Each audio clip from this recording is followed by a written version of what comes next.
Inni akkuma dubbate ka'eera. Wangeela Maatiyos boqonnaa 28 lakkoofsa 5.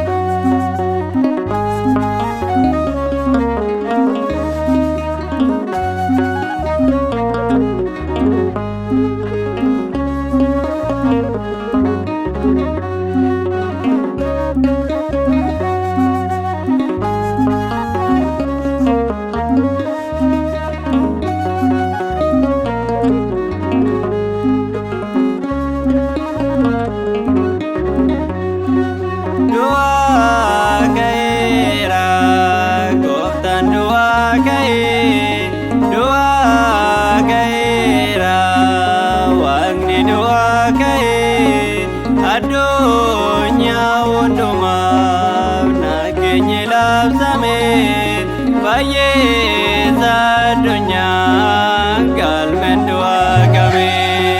Du'aa ka'eera gooftaan du'aa ka'e. Du'aa ka'eera waaqni du'aa ka'e. Addunyaa hundumaaf nageenya labsame baay'eessa addunyaa galmeen du'aa qabe.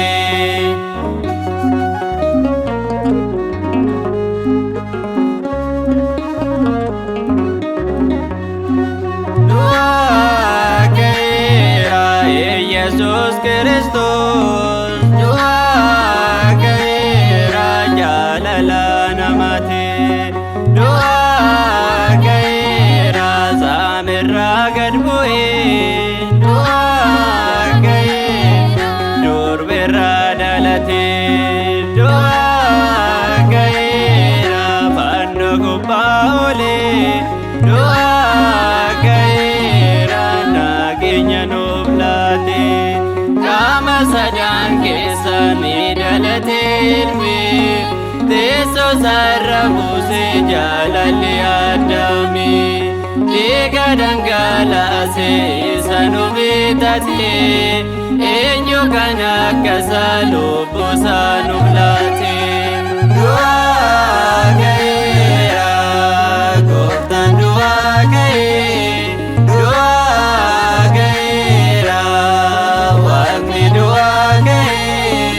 Addunyaa hundumaaf nageenya labsame baay'eessa addunyaa galmeen du'aa qabe.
Addunyaa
galmeen